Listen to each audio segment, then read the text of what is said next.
السلام عليكم. تحية عاطرة إلى جميع محاربي العشرية بدون استثناء. 92 في 2011.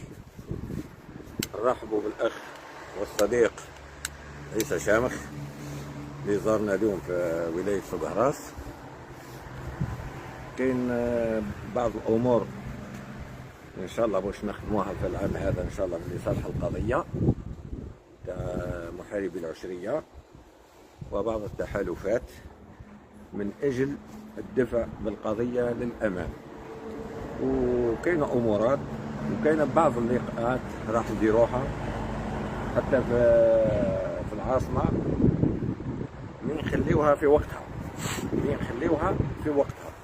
الأخ عيسى مرحبا بك في سوق هراس، تفضل. بسم الله الرحمن الرحيم، والصلاة والسلام على أشرف المرسلين. أما بعد، ولي محاربي العشرية السوداء 92 السلام الله عليكم. اليوم رانا في سوق هراس المنسق الجهوي توفيق بولاد. تكلمنا على بعض النقاط إن شاء الله اللي تكون في سنة 2026 باش يكون عندنا لقاء مع بعض الزملاء من رؤساء التنسيقيات محاربي العشرية السوداء 2011، والتوفيق هنا براه يبلغ المنسقين الولائيين تاع الشرق هنايا باش يكون اللقاء هذا عن قريب ان شاء الله. الموضوع اللي تكلمنا عليه تاع مستغانم ومبيض وسعيدة ولي راهم المنسقين الولائيين التحقوا بالسلطات الولائية وقدموا الانشغال تاعهم، وان شاء الله الاسبوع هذا تفك المشكل تاع المشغول الاجتماعي. كذلك في ولاد جلال اللي تكلمنا عليها، ممكن غدوه الصباح اليوم في سوق هراس، ممكن غدوه الصباح لا كان سهل ربي ولا راحوا ولا مازال ما دارتش نكونوا في ولاد جلال، ونزيدوا كذلك نسمعوا الانشغالات تاع المناضلين. وكما هضرنا من قبل الشؤون الاجتماعيه على مستوى الولايه، حنا هضرنا عده مرات قلنا باللي المناضل اللي عنده حاجه يقدم مع الولائي بالطالب للسلطات الولائيه، يديروا له موعد ويدي الانشغال تاعو، وان شاء الله يبان كاع محلولين بلا فوضى بلا عياط بلا هضره في الفيسبوك بلا اي حاجه.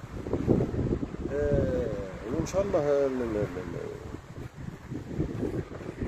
الوثائق اللي يطلبوهم ماهمش حاجه، كل واحد راه في ولايته بلديته، ونريقلوها الشؤون الاجتماعيه نريقلوها على الساكن بمختلف الصيغ،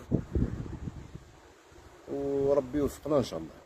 اما التسويه اللي تكلمنا عليها 92 2011، حنا قلنا عده مرات ان التسويه راهي ماشيه، والربح الكبير فيها هو المشطوب اللي رجعت له على الاعتبار تاعو ويفوتوا في الخبره، واللي سلك بالبركه عليه، واللي دا 10% غير منسوبه ان شاء الله يترجع من السوبه. اللي مازال ما فاتش في الخبرات الطبيه وحنا رانا نتبعوا في القضيه تاعنا وحده وحده، وربي يوفقنا ان شاء الله في الخدمه هذه. اللي يزعجنا حنايا هما الفيديوهات وبعض التصريحات وبعض التعليقات اللي ما ساعدتناش حنا كعسكريين سابقون ضروري نكونوا في الصوره اللي قاعده تفرج السلطات العليا السلطات الامنيه، عدة فئات في المجتمع يتفرجوا فينا.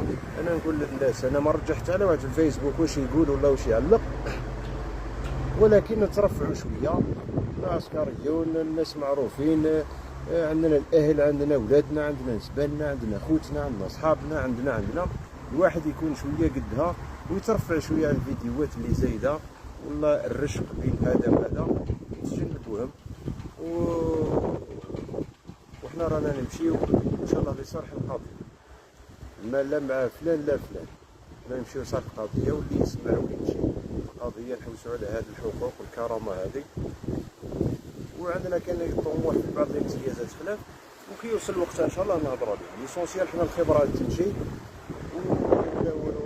والوضعيه الحاليه اي تريقل ان شاء الله في التاسيس هذا اي تريقل مليح.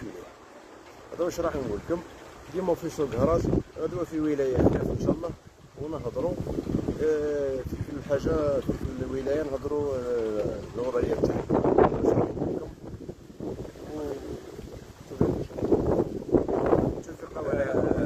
نوجه رسالة للمنسقين الولائيين في إطار شؤون اجتماعية، يعني الناس اللي محتاجين سكن محتاجين أمور وقفوا معاهم. هذا راهو حقك تاع البلاد وثم راهو من حقك، والمنسق لازم يتحمل مسؤوليته ويشوف الناس اللي راهي مضرارة من ناحية السكن. كما أنا عندنا هنا في صقهراس رحمة ربي الأبواب مفتوحة في الولاية، السلطات الأمنية المحلية، كل واحد ما هو غالط علينا الباب، والإنسان اللي يستاهل سكن راهو يديه عندنا هنا في صقهراس. إيه كثر خير أنا رسمي والي ولاية صقهراس، السلطات الأمنية، السلطات المحلية، يعني أنا دايرت لنا نحن كمحاربين دايرت لنا ضر وقيمة. ما انت باقي المنسقين وقفوا مع المناضلين تواعك، مادام راك منسق وتحملت المسؤولية لازمك توقف على قد المسؤولية وتتحمل المسؤولية تاعك وروحوا اليوم. هذه كاين بعض التصريحات يقول لك انا ما نحتاج سكن، اللي يقول لك راني منها مش محتاج سكن راهو عنده سكن. شوف للناس الاخرين اللي ما عندهاش. حقنا في وزارة الدفاع هذاك راهو حق اللي هي في وزارة الدفاع، بصح في ولايتك عندك حق ما عندك السكن وتتوفر فيك الشروط تدي سكن، نقطة ولا ستوب. هنا في ولاية صقهراس يعني رحمة ربي الناس كل فاتحة لنا الأبواب وما كانش، لو كنا نعاونوا في جميع الفئات مش يعني غير فئة معينة، نعاونوا في جميع الفئات. هذه هي انا لي فيديو برك اللي مش ملاح، والتصريحات هذوك في التعليقات هذوك السلبيين هذوك برك ما يشتيهمش الناس يتفرج فينا. هذا ما كنطلب من الناس اللي قاعد يديروا في الفيديوهات هذو لازم نقصوا شوية من الأمور، ماشي ينقصوا يحبسوا خلاص، ماشي فهمت. هذا ما كان. والناس اللي تزرع في الفتنة، اسمح لي خويا عيسى، الناس اللي تزرع في الفتنة في الفيسبوك يخرجوا بلي لايف فلان فيه باش تبعوا يا جماعة. هذوك من الناس انا واش راني نشوف هذاك راهو ما عندهم حتى حق، انا نشوف فيهم كيما هك ولا راهم يزرعوا في الفتنة. ركزوا على القضية، ديروا اليد في اليد.